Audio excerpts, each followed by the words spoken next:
We need a big score from somebody, a Bough or a Botham, to give them any chance of doing so. Well, in cricket, the year got off to a pretty gloomy start with an unofficial and much criticised tour of South Africa, as a result of which England lost the services of some highly regarded players like Jeff Boycott and Graham Gooch. They were banned from Test cricket forthwith. On the other hand, we all enjoyed with great pleasure the revival of an old favourite, Bob Willis. He replaced Keith Fletcher as captain of England when we all thought he'd reached pensionable age long ago. And how he loved proving us wrong. His first assignment was against India. It was to prove a marvellous start for Bob. Victory in the first test, England won the series, and revenge for the lost prestige during the winter in India. Perhaps Bob's imposing physique, towering over tiny Sunil Gavaskar, could be considered intimidation. But Imran Khan, Pakistan's captain, was a different proposition. He and Ian Botham were to start a battle of the all-rounders. On his bowling, Botham's gone. He took 7 for 52 in the first innings at Edgbaston, but Derek Randall was to turn the match in the second innings. Oh, what a lovely ball, a long hopper's goal, hammered away for 4 runs, taking Derek Randall through to a fine 100. England's first test victory was secured by Bob Taylor and Bob Willis with a last wicket stand of 79 vital runs. Obviously, Bob didn't expect to be still there after tea. He forgot to bring his bat. But at Lord's, it was a different story. Mohsin Khan started the fight back with a sparkling double century.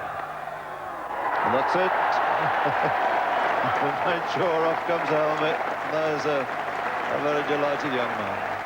And Imran Khan was again in devastating form. Very useful delivery.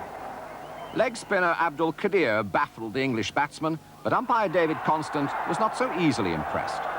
Well, what on earth is going on out there? But surprise packet Mudassar Nazar's 6 for 32 set up his side's 10-wicket victory. He's gone. David Gower for naught, 9 for 3, and what a day it is for Mudassar Nazar.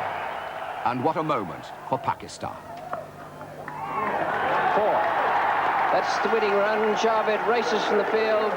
Pakistan had waited since 1954 for their second ever win over England. All square, one to play, and to Headingley for the final showdown between Botham and Imran. First blood to him, an unbeaten 67. That's not a good delivery. It's a hell of a shot. Botham, who'd scored a double century against India, was not to be outdone. Very, very fine half-century from Ian Botham. But as England battled to reach 256, there were to be 5 wickets for Imran. And that's out. Beale upheld this time. And what a seesaw match. Botham bagged 5 victims, the final one, Imran. A good catch by Randall. And in a nail-biting finish, England crept home by 3 wickets. That's it. The winning runs were struck, the series belonged to England. But even in defeat, Imran had consolation.